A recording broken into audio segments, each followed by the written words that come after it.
생활 속 법률 히어로 이승우 변호사의 사건 파일.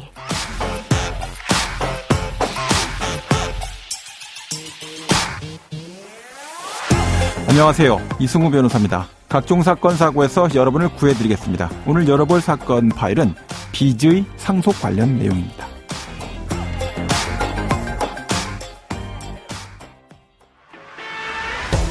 미성년자가 부모의 과도한 빚을 떠안지 않도록 성인이 된 뒤 스스로 상속 방식을 선택할 수 있게 하는 민법 개정안이 마련됐습니다. 사회생활을 시작하기도 전부터 채무에 시달리는 일을 막아보자는 취지입니다. 사건 파일 오늘의 주제는 상속 포기와 한정 승인입니다.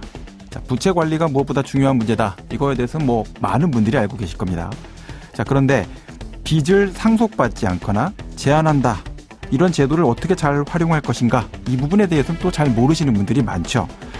최근 일부 개정이 이루어진 상속 포기와 한정 승인 제도에 대해서 상속 관련된 사안을 정말 많이 다뤄보고 있는 우리 박기태 변호사 모시고 알아보도록 하겠습니다. 안녕하세요, 변호사님. 예, 안녕하세요.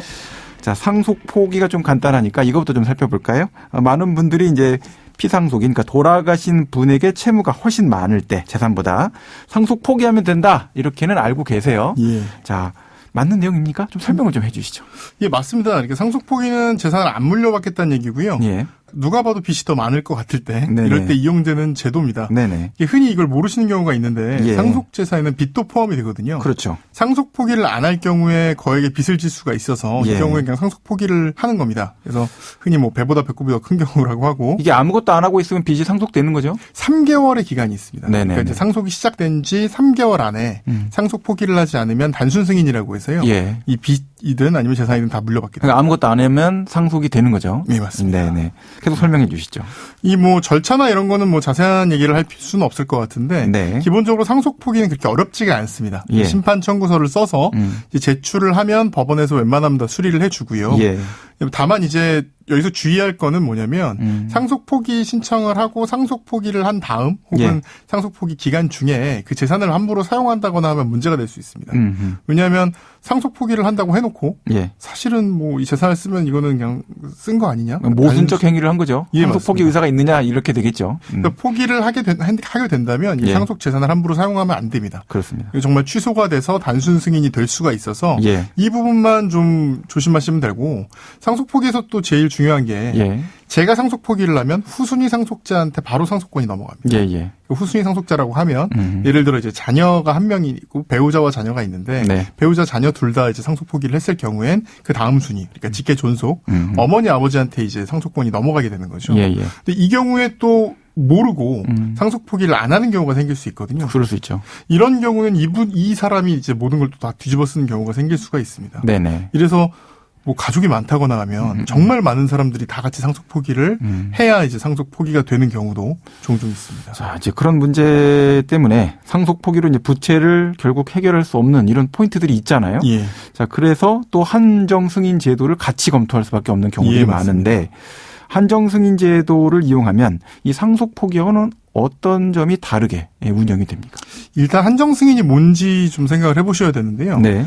민법의 표현에 따르면 상속으로 인하여 취득할 재산의 한도에서 피상속인의 채무와 유증을 변제할 걸 조건으로 상속 승인한다 이렇게 돼 있는데 조건부 상속이군요. 그렇죠. 그러니까 한마디로 말해서 받을 거와 줄 게 있으면 줄 거보다 받을 게 많은 부분에 대해서만 상속을 한다는 거죠. 그렇죠. 예. 그래서 예를 들어서 지금 있는 재산을 내가 알고 있는 거는 빚이 1억에 재산이 2억이다. 예. 이렇게 알고 상속을 했는데 예. 나중에 보니까 빚이 10억이 더 있었던 이런 경우 큰일 날 수 있잖아요. 그렇죠. 이런 경우에 한정 승인을 합니다. 네네. 그래서 이제 그러니까 피상속인이 얼마나 이제 빚을 졌는지 이런 걸 잘 모를 경우에 하는 제도인데 예. 이게 일종의 결정이에요. 그래서 무슨 말이냐면 아까 그 상속 포기처럼 그냥 신청서만 딱 낸다고 되는 게 아니라 그렇죠. 절차가 되게 좀 나름 복잡합니다. 네네네. 예를 들어서 이제 채권자한테 원래 상속 포기 같은 경우는 채권자한테 알릴 의무가 없어요. 네네. 그냥 나는 포기하면 됩니다. 그러니까 법원이 따로 채권자한테 뭘 보내주거나 이런 것도 없습니다. 예, 예. 그런데 한정 승인 같은 경우는 신청을 하고 5일 안에 내가 아는 모든 채권자한테 통지를 보내야 되고 네. 그리고 재산 목록도 만들어야 되고 그래서 이거 법원이 보고 내용상 문제가 있다 그러면 각하를 하기도 합니다. 예, 예. 그래서 이거는 법률 전문가를 통하지 않으면 사실 조금 힘든 부분도 있습니다. 그러니까 한정 승인이 상당히 좀 까다로운 부분이 있어요. 말씀하신 것처럼. 자, 그렇기 때문에 잘못하면 뭐 단순 승인의 문제가 발생할 수도 있고, 예, 그런 여러 가지 이제 결과적인 문제들이 있기 때문에 고민이 필요하다. 예, 맞습니다.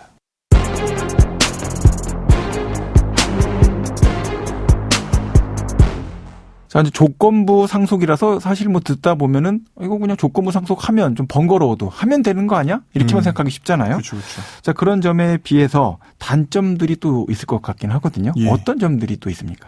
근데 실무에서 흔히 말하기로 예. 재산이 부동산이 많으면 한정 승인하지 마라 이런 얘기도 많이 합니다. 왜 그렇습니까? 왜냐하면 이 취득세랑 양도세가 있잖아요. 예, 예. 이 취득세와 양도세는 그냥 부담을 해야 되는 거예요. 음흠. 왜냐하면 이게 한정 승인은 어쨌든 내가 물려받는 거잖아요. 그렇죠. 그럼 그 취득에 드는 세금은 일단 내야 됩니다. 예, 예. 나중에 알고 보면 채무가 더 많은 경우라고 하더라도 예. 취득을 했다가 그 다음에 가져가는 거기 취득세는 먼저 내고 네. 양도세도 예를 들어 채무가 더 많아서 이게 경매로 나간다고 하더라도 네.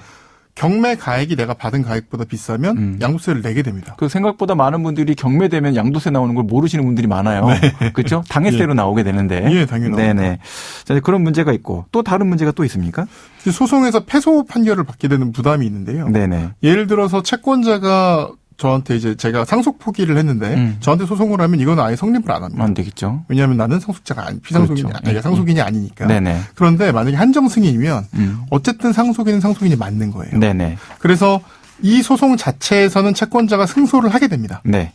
물론 저는 그 돈을 다 줄 필요는 없죠. 근데 소송에 승소를 하게 되는데 예. 소송 비용도 이게 만만한 문제가 그렇죠. 아니거든요. 금액이 커지면 소송 비용의 가격도 크죠. 그렇죠. 예. 소송 비용도 올라갈 뿐더러 그 재판에 일단 내가 나가야 되는 것도 부담이고. 네. 그러니까 상대방의 소송 비용 내주는 것도 있지만 내가 나의 소송 비용을 부담해 줘야 되는 네네. 이 부담도 생각보다 큽니다. 그래서 뭐 굉장히 채무가 많다거나 누가 봐도 채무가 많은 게 거의 확실한 경우에는 그리고 아까 말씀드린 대로 부동산 재산이 많다거나 예. 이런 경우는 한정 승인을 그렇게 권하지 않습니다.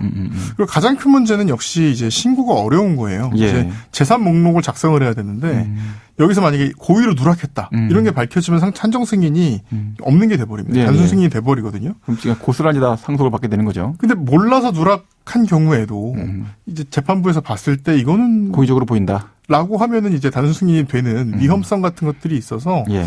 한정 승인이 참 좋은 제도인데 이런 단점이 있다는 것도 아셔야 되고 또 법률 전문가의 어떤 도움은 정말 거의 반드시 필요하다고 보겠습니다. 네. 그러면 오늘 사건에 담긴 법적 포인트를 한 줄로 정리하고 실제 법적 대응과 자문 이어가 보도록 하겠습니다.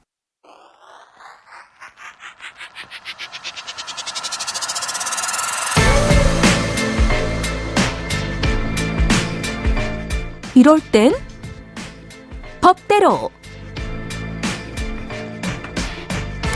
자, 한정 승인과 관련된 문제는 생각보다 간단치 않기 때문에 법률적 상담을 받거나 전문가의 도움을 받으시는 것이 꼭 필요하다라는 걸 기억해 주시면 좋을 것 같고요. 특히 이제 미성년자의 상속인이 상속 채무가 상속 재산을 초과한다라는 사실을 알게 됐다면 성년이 되기 전에 단순 승인한 상태다라고 하더라도 그 미성년에서 성년으로 바뀐 그 시점 또는 상속 채무의 초과 사실을 안 날로부터 3개월 내에는 한정 승인을 할 수 있으니까 그 점을 꼭 기억하셔야 됩니다. 자, 그래서 한정 승인과 관련돼서 상속 재산에 대한 채권 변제를 할 때 한정 승인에 따라서 내가 그 취지에 따라 하면 되지 그게 아니에요. 절차상으로 굉장히 그 채권 변제 방법, 순서, 절차가 다 법정화돼 있고 법원에서 다 확인을 합니다. 그래서 그걸 제대로 하지 않았을 때는 손해배상을 부담해야 되는, 개인적 손해를 배상해야 되는 이런 문제가 발생할 수 있기 때문에 각별한 주의를 기울이셔야 됩니다.